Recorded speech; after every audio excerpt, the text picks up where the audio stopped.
Elite performers have to deal with high amounts of pressure in their sports.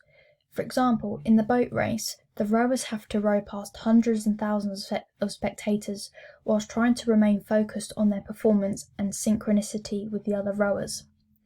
Psychologists help these athletes to develop techniques to deal with the pressure on themselves and from others. By focusing on pressure as a challenge will help them to focus on their performance and not the uncertainties of the situation. Trying to understand why elite athletes panic and struggle to perform under stress is still yet to be figured out.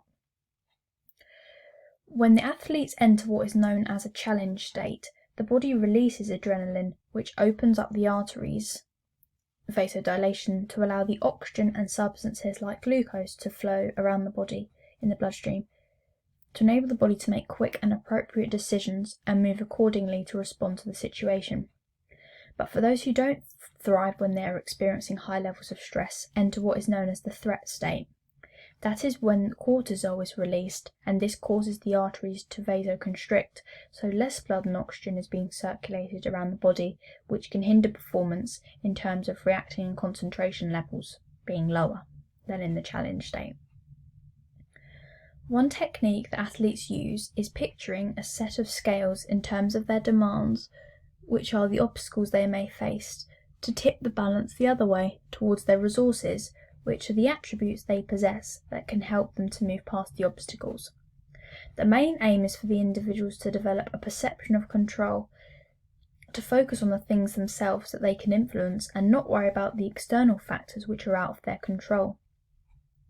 Han 2002 proposed the idea that athletes all possess a different optimal zone, which is most beneficial for them to perform at their best, and research has shown that different individuals have a different tolerance to anxiety, where some work best, with a wide range of intensity, which declines their performance, while others only perform when anxiety occurs in a narrow range. So this demonstrates the individual differences that the athletes have, because for some individuals, having too much anxiety, like Nick, negatively affects their performance, but it is important to have some anxiety, and that if the level is within the athlete's zone of optimal functions, then it will allow them to perform near or at their optimum performance.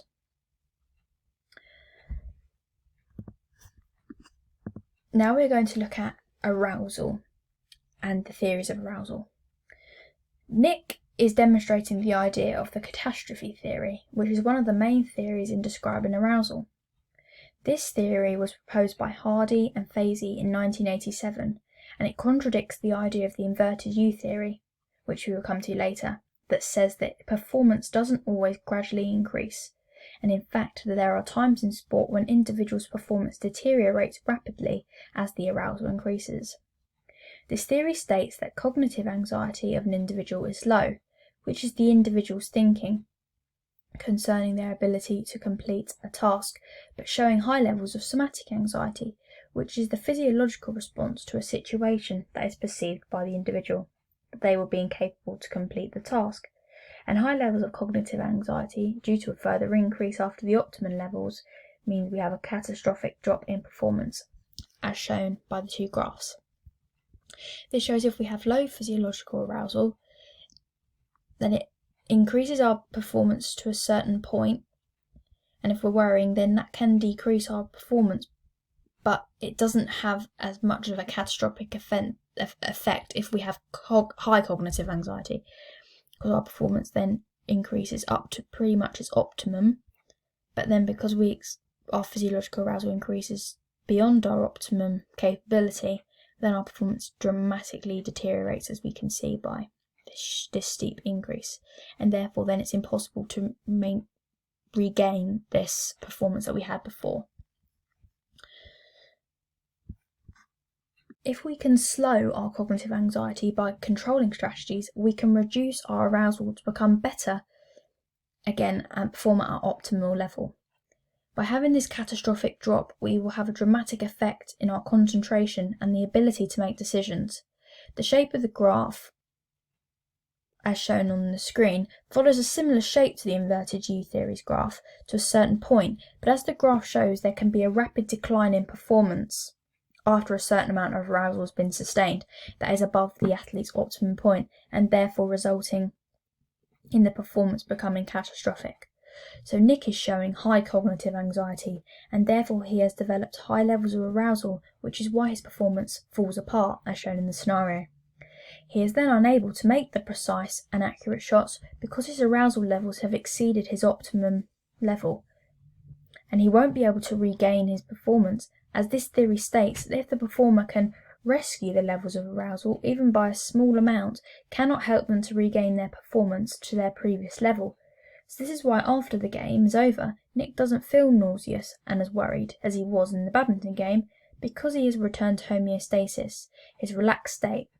So he has actually reduced the arousal levels to a point below the catastrophic level, because you have to reduce the arousal levels gradually. The catastrophic drop has caused his concentration and ability to make decisions weaker, and this is due to this affecting his attention field, which we're going to mention in the scenario with Rachel. There are advantages that make this theory useful. For example, this is the only theory that is three-dimensional by taking into account both types of arousal that can ultimately affect a performer's performance. This is one of the main reasons why it is more realistic than the inverted U theory, as it shows that performance doesn't just deteriorate gradually, but rapidly when someone becomes over-aroused, but can regain the high quality they once sustained, even after the catastrophic events.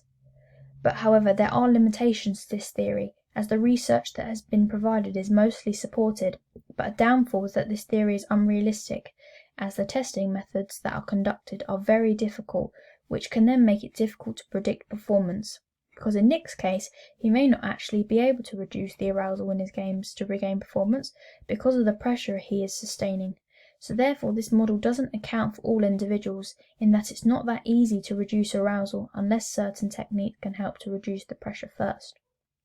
And we also don't know the situation around Nick. He could be surrounded by people, especially like rivals and friends from his college or different rival colleges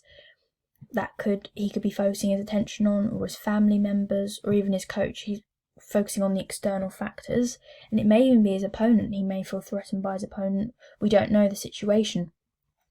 but the pressure is not as easy to ignore, and therefore reduces arousal levels. Nick's coach, as mentioned in the scenario, has been giving him extra coaching time to help him try to develop his game plan with new and innovative strategies to try to reduce the anxiety he feels in the games, which can then attempt to impact his overall performance and his self-confidence by reducing the worry, so he has more control and can be more dominant in his games. So as Nick seems to be displaying lots of somatic factors like feeling nauseous, high heart rate and breathing rate, which are contributing factors that affect his ability to perform, one strategy that Nick and his coach can implement into his program is the idea of centering the body onto the main focus, which clearly is the badminton game, by using deep breathing techniques, and this is performed by diaphragmatic breathing, allows the performer to relax, and this can help Nick regain some of his performance levels by gradually decreasing the arousal levels. It can also be a method that Nick can use to try to regain his focus and direct it to the right cues, so he can concentrate on the game and not the pressures from the coaches, parents, spectators, and potentially his A-level exams, and maintaining his A-grade student title. However, this doesn't work for everyone, and therefore it is up to the performer to devise a technique which is more effective for them, depending on how severe the anxiety is and the physiological symptoms that occur as a result. And on the screen we just have what we've talked about, the somatic anxiety reducing techniques. So being more mindfulness and meditation, sort of peaceful visualization, or visualizing something that's important to the performer, that can calm them down, to sort of readjust their focus onto the right cues in the game. And also by concentrating on your breathing, you can just reduce the arousal around you, so you can then sort of compose yourself before you then get back into the game, and therefore have a chance to at least regain some of your performance. Even if it isn't to the optimal level, Nick can still regain some of his performance, so at least he has a chance of performing better and potentially getting a good result in the badminton game against his opponent. And then this will also help to then sort of get rid of this negative mindset that Nick has. So if he actually wins the game, it would actually, I think, give him more confidence, and then he would actually sort of adopt this new positive mindset, and this could then lead to him having a lower trait anxiety, so he would focus more on success and his mistakes to sort of turn them into more positive, so he could reflect on the game and be like, right, what do I need to do differently? He wouldn't just give up and then cause his performance to fall apart. He may sort of challenge this pressure and then use it to his advantage to sort of come back in the game and get a good result against his opponent.